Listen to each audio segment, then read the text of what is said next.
Assalamualaikum warahmatullahi wabarakatuh. Kali ini penulis bahasa ringan-ringan aja ya. Kalau punya motor baru, enaknya diapain ya? Kalau biar tujuannya adalah biar motor awet dan nyaman. Kata kuncinya awet dan nyaman. Awet ya dalam artian motornya nggak rusak-rusak, enak terus. Nyaman ya artinya motor itu nggak nyiksa gitu loh ya, nggak nyiksa.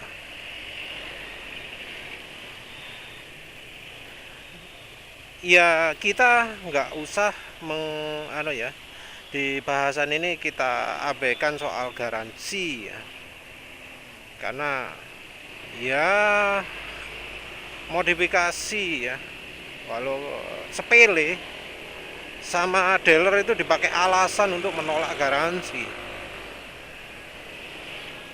Jadi bukan karena modifikasinya itu merusak, enggak, tapi modifikasi itu bisa jadi alasan untuk menolak garansi.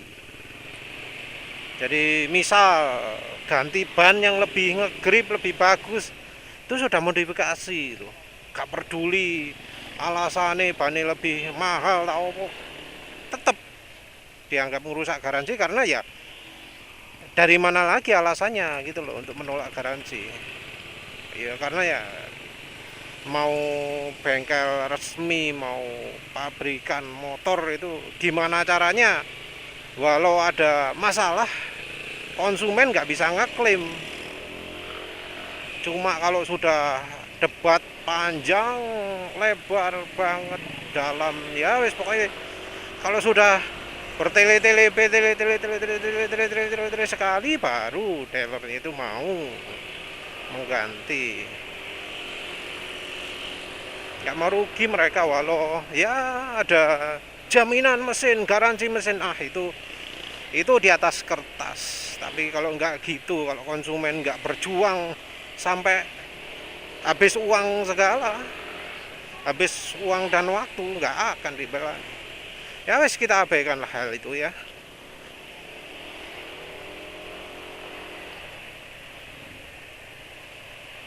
Kalau menurut penulis yang utama ingin motor awet, itu satu dari sisi eh, oli. Oli ini penting sekali. Aduh, banyak jebakan.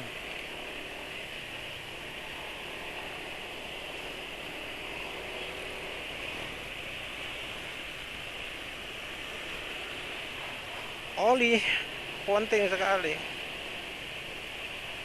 Yang jadi masalah adalah karena rekomendasi pabrikan itu nggak sesuai untuk Indonesia. Selain dari kualitas olinya yang wis memprihatinkan lah ya, merek Jepang tapi kualitasnya amit-amit ya. Jadi kalau kita lihat MPX 2 itu kan made in Japan itu kan, made in Japan, merek Jepang kan itu ya.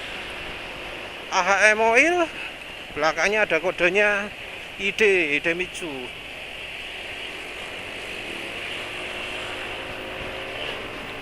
Idemitsu itu ya sayangnya ya karena produk olinya. Jadi apa jenenge? Jadi namanya buruk lah ya. Enggak enggak bisa dibilang bagus.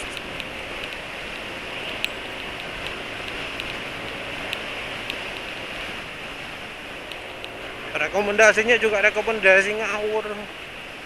Oli kok kasih 10/30 untuk daerah ya, kalau daerahnya dingin untung lah yang pemiliknya. Kalau daerahnya panas ya, seperti kebanyakan daerah di Indonesia, wah hapes lah. Masa nggak tahu sih kayak di Honda PCX 160 itu 1000 km loh, 900 km umur motor sudah aus parah. Itu kan problem itu. Masa ya sebegitu ringkihnya ya kualitas mesin sampai kayak gabus ya. Beberapa kali gesek aus sih.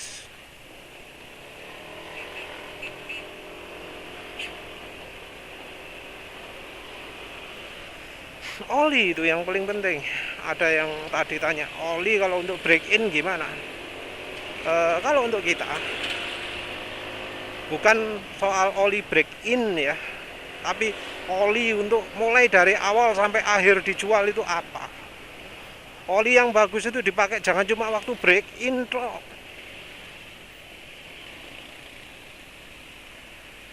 Nggak bisa pakai oli break in khusus terus habis itu pakai oli saenake. Nggak bisa. Kualitas mesin sekarang, mesin motor ya terutama, itu sensitif banget sama oli gitu ya. Rusaknya cepet.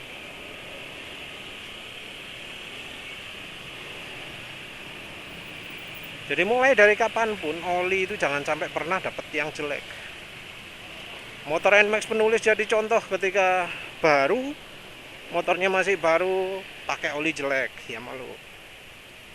Suzuki Next 2 penulis jadi contoh ketika motor sudah agak lama keisi sama oli jelek, Enduromatic ya. Enduromatic ganti olinya pakai 3000. Wah, wis hancur lah.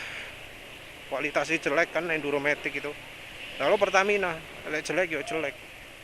Gak sesuai soalnya kekentalan nih 10W40 ya, gak sesuai ya. Padahal harusnya motor penulis Next 2 itu harusnya cocok pakai 10W40, soalnya kan pakai 20W50 terlalu kental desain sananya lah. Kerasa kalau pakai 20W50 atau 15W50 abot. Cuma masalahnya 10W40 kualitasnya jelek. Mau yang Fastron Tekno 10W40 jelek. Enduromatic jelek.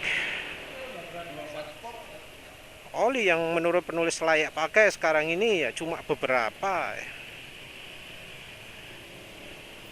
Kalau cocok sama Mesran SA40, nah penulis rekomendasi Mesran SA40. Campur bimoli kalau bisa. Biar makin awet olinya, makin licin dan makin awet juga mesinnya. Mesran SA40. Terus berikutnya adalah Fastron Tekno 15W50. Ini olinya lebih kental. Fastron Tekno 10W40 itu menurut penulis jelek.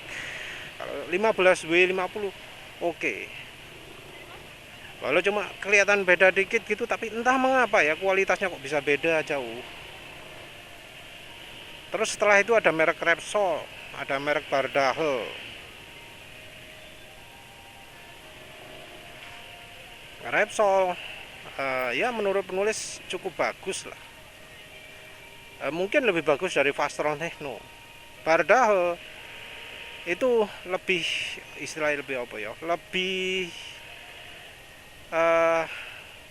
awet lagi. Bardahel itu fokusnya adalah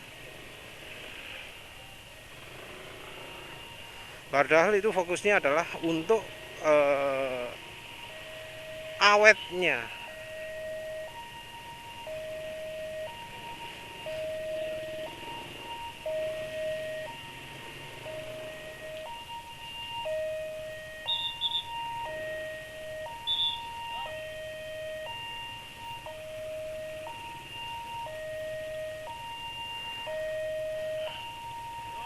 Selain oli itu nggak ada lagi kayaknya ya.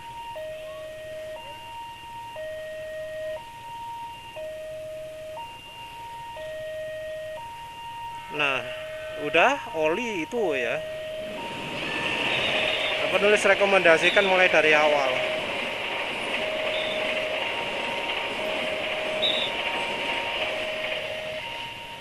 Bagaimana kalau oli yang Bagaimana kalau yang olinya full sintetik ya? yang katanya suhu oli, wah oli paling bagus ini, full sintetik, ini awet ini olinya. Kalau ada tulisannya full sintetik bisa untuk 5.000 km di motor.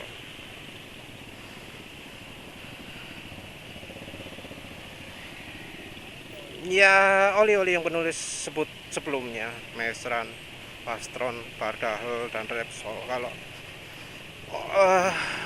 apa jenenge, kalau mesinnya sehat, penulis yakin bisa 5.000 km walau tanpa campuran minyak goreng, dalam kondisi apa adanya. Kalau mesin sehat bisa 5.000 km. Padahal itu oli ya, yang paling mahal Fastron Techno-nya yang 15W50. Yang lain penulis lihat harga online-nya kurang dari 50.000. Kurang dari 50.000. Rekomendasi penulis beda ya dengan yang di grup-grup oli lain. Kalau grup oli lain itu mahal, harus mahal. Pengen oli bagus kok nggak mau bayar mahal, harus mahal. Harga harus di atas 100.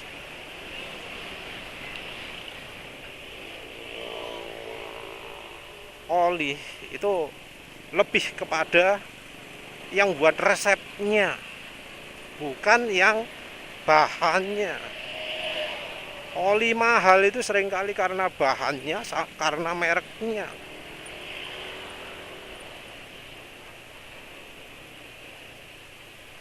Di Indonesia yang mendominasi itu adalah oli yang marketingnya bagus. Jadi oli laris itu seringkali karena marketingnya yang hebat, bukan karena kemampuannya yang hebat.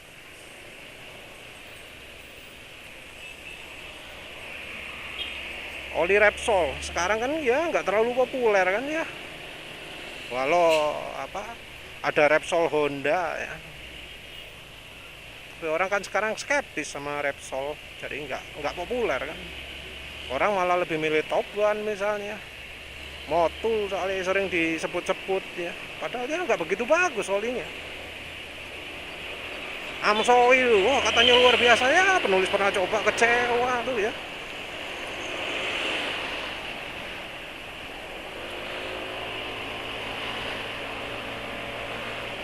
Banyak gembos, lupa mompa lagi. Jadi kalau oli itu ya minim ya, kalau misalnya nggak percaya sama omongannya penulis, minim coba dulu dah oli yang mana wes yang dianggap cocok lah ya. Silahkan pilih antara ya Repsol, Fastron Techno 15W50, Bardahel atau Mesran SI40. Coba dicek apa bener, apa memang oli yang disebut full sintetik itu lebih baik daripada oli yang penulis rekomendasikan. Silahkan dicoba lah. Kalau sampai misal ada ngomong merek rekomendasi lebih bagus, tak coba swear wis tak coba wis, bener tangga bagus temenan. Barusan beli oli Euro 1 ya. Oli langka tapi harganya murah ya, wis bener sekarang cari-cari oli murah ya. Tapi ya murahnya ya kalau bisa yang ada review bagusnya ya. Euro 1 entah yang yang jualan itu bakal kirim atau enggak. Kalau respon tak cancel ya, soalnya olinya jarang gitu ya. Terus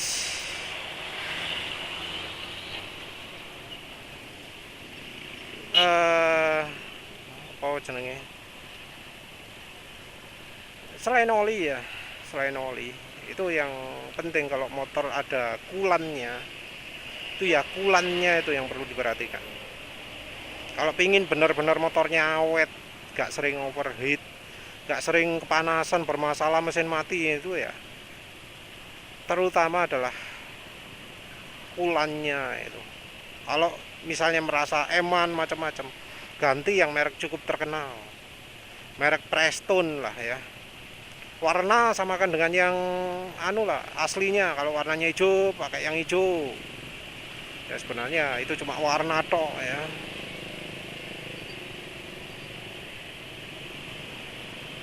Karena kan ya kita beli kulan itu biasanya untuk diganti ya. Kulan yang aslinya dibuang total terus diganti dengan yang itu bawaan itu.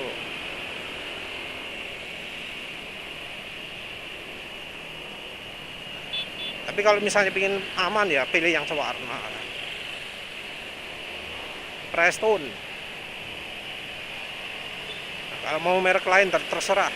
Tapi carinya harus yang konsentratnya 30%. Karena negara kita negara tropis. Butuh pendinginan yang ekstra.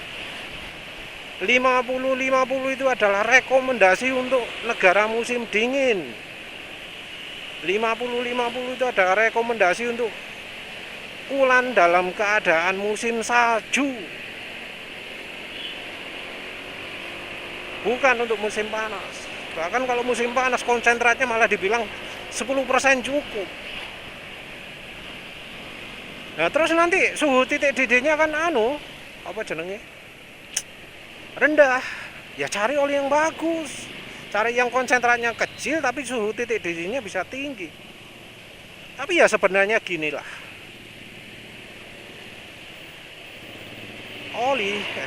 Kulan itu kemampuannya adalah untuk menyalurkan panas. Kalau penyaluran panasnya bagus, nggak akan sampai mendidih. Kalau penyaluran panasnya jelek, baru jadi mendidih. Itu wis.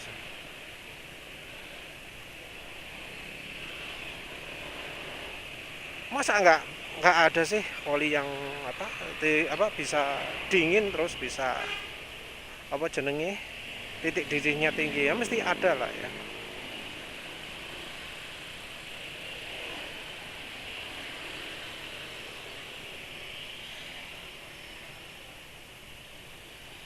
Terus habis misalnya nggak bondo ya, nggak ngirit,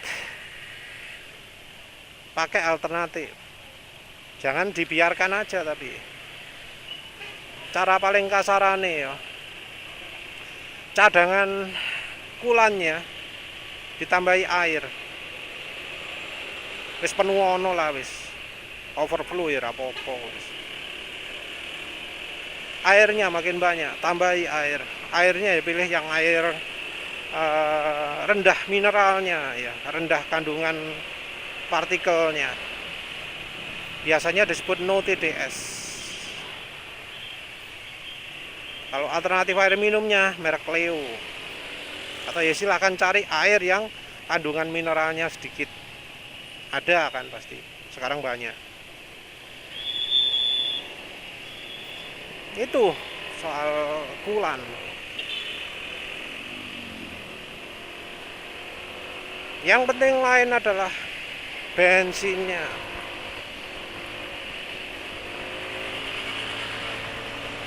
Motornya itu pakai bensin apa? Harusnya. Sekarang ini banyak yang motor kompresi tinggi, tapi dipaksa pakai bensin oktan yang kurang. Harusnya Pertamax turbo kompresi 12 atau 11,5 atau 11 dikasih Pertalite.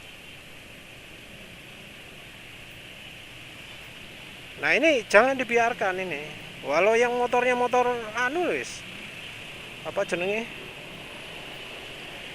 kelas-kelas 110 cc pun ya.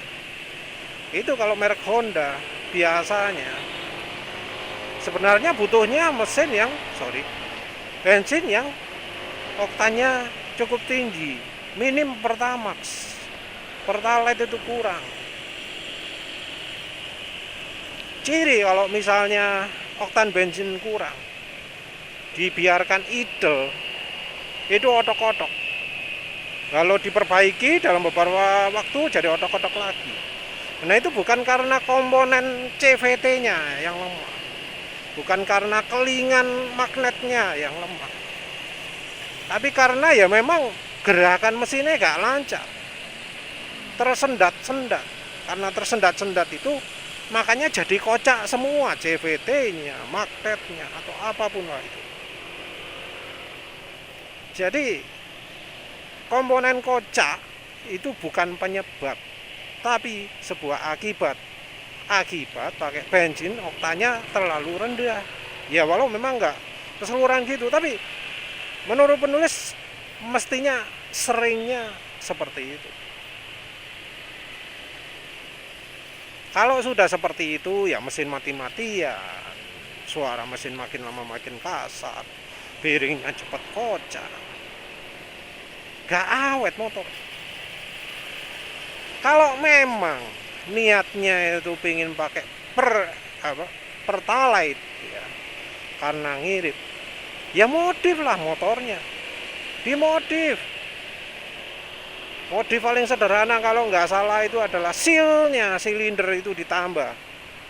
Seal untuk head, silinder headnya itu tambah satu lagi. Biar kompresinya nggak tinggi-tinggi. Kalau aslinya butuh Pertamax turbo, kasih double. Biar aman pakai Pertalite. Ya walau penulis sendiri nggak rekomendasikan pakai Pertalite, karena kelemahan Pertalite nggak cuma soal oktan yang lebih rendah, tapi juga bensinnya lebih kotor, lebih mengotori ruang bakar, lebih bikin air dan seterusnya. Tapi ya kalau inginnya Pertalite, minim dibuat aman lah. Jadi kalau misalnya ada rusak-rusak, paling cuma rusak pompanya toh, rusak atau kotor filter bensinnya toh, nggak sampai rusak mesinnya. Nggak sampai harus turun mesin karena untuk ganti bearing atau macam-macam.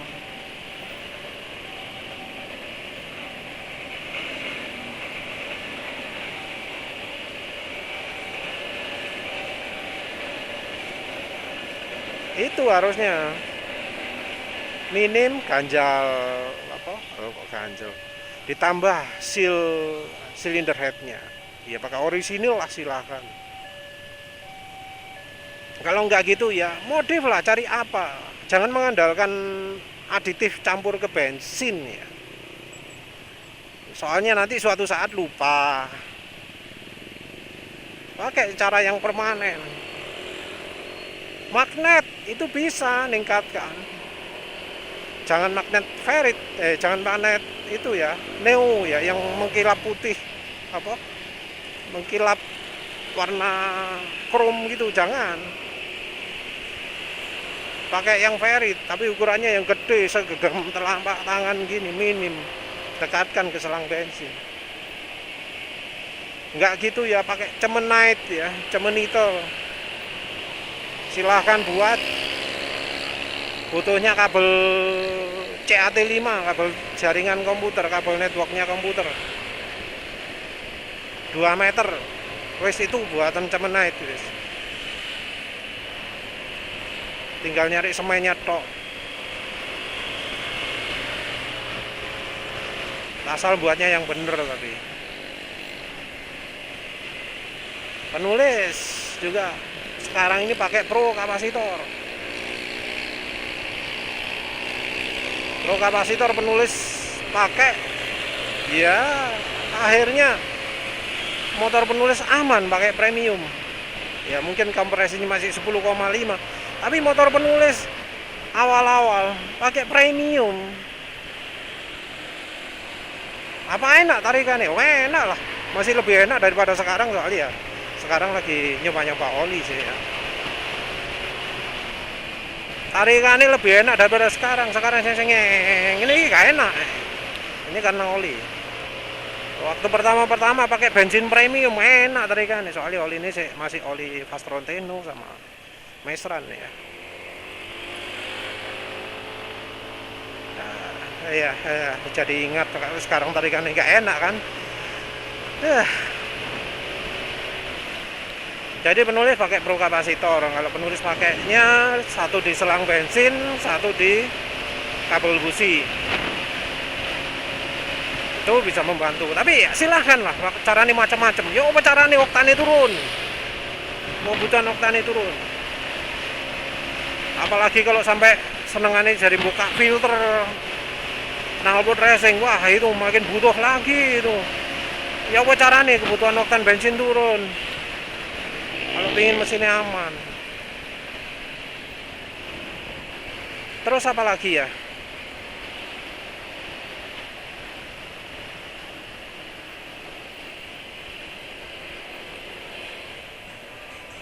eh yang berikutnya soal kenyamanan. Kalau kenyamanan, mau nggak mau, motor sekarang, terutama motor matic, itu wajib ya ganti shock breaker. Shock breaker ini pabrikan wis merek Jepang ya, yo. LE gak karu-karuan, kualitasnya jauh di bawah standar ya.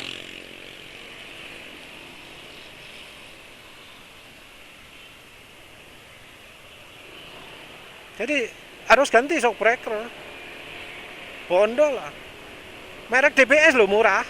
300.000 sepasang kiri kanan untuk NMAX ini. 300.000. Penulis beli yang 350.000. Awet lo sampai sekarang lo sudah hampir ya udah 2 tahun ya.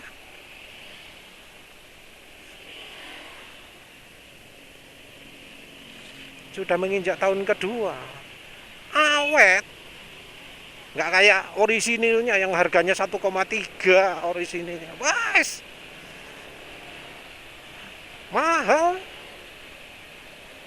Rusaan. Ya wis kayak gitulah merek Jepang wis. Kayak apa toh? Kayak B toh. Sama diganjel engine stoppernya kalau ada. Mengapa kok kita harus ganjal stopper? Engine mountingnya, stoppernya, engine mounting mengapa harus diganjal? Karena desain dari stopper engine mounting itu untuk motor Jepang itu desainnya adalah untuk kondisi jalan raya di Jepang. Jadi ketika kita pakai di Indonesia nggak cocok. Kalau misalnya untuk mereka-mereka yang jalannya mulus kayak gini ya, kayak gini tak bilang mulus ya, tapi mulus kayak gini no problem. Tapi begitu lewat jalan-jalan yang wis mulai amburadul kayak gini, di jalan beton kayak gini banyak lubang, jalan gak rata, kayak gini pakai desain engine mounting ala insinyur Jepang nggak bisa nyaman, nggak bisa, karena memang karakternya beda jalannya. Orang Jepang sana nggak kepikiran bahwa kalau di Indonesia jalan rayanya kayak gini, nggak kepikiran. Dipikir jalan sini itu mulus hot mix, nggak kayak nggak ada gini-gininya. Tapi kan kenyataan ya lihat aja nih, ini jalan kayak gini, ada retak-retak kayak gini. Ini ya kalau misalnya 5 tahun lagi ya mungkin masih tetap kayak gini. Jangan samakan kayak Jepang ya. Ini loh, gini aja loh. Ini penulis sambil jalan kanan nih karena yang kiri amburadul. Kayak gini nih. Kalau suspensinya penulis nggak diganjel, wah wis sakit pinggang lewat situ.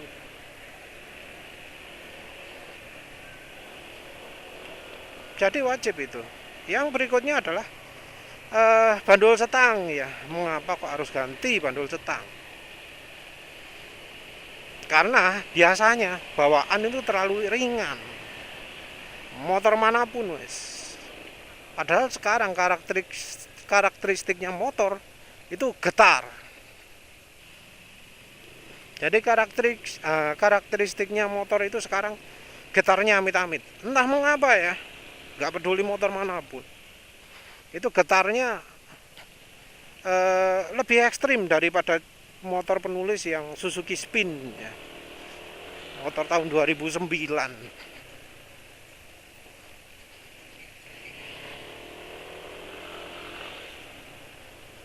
Entah mengapa ya karakteristiknya kayak gitu, getar.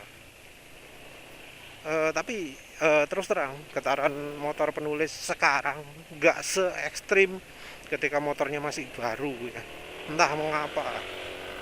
Soalnya penulis ingat pas ganti suspensi motornya digeber setempat ya sama yang apa sama yang masang, karena penulis sekalian masang jalur setang ini.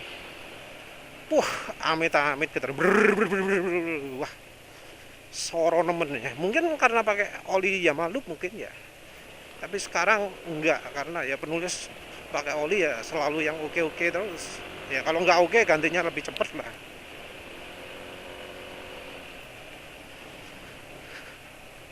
Jadi kalau pingin nyaman, jalur setang, bandul setang ini harus ganti yang lebih berat. Harganya kalau penulis dulu pernah 15.000, terakhir 20.000, mungkin sekarang 25.000. Sepasang itu ya, nggak satu-satu, sepasang 25.000. Menurut penulis ya terjangkau lah. Tinggal masangnya gimana. Terus selain itu, eh, jok, jok dari motor ini seringnya didesain untuk yang nggak tinggi. Jadi kalau badannya nggak tinggi seringnya ya enak. Kebanyakan motor terlalu rendah.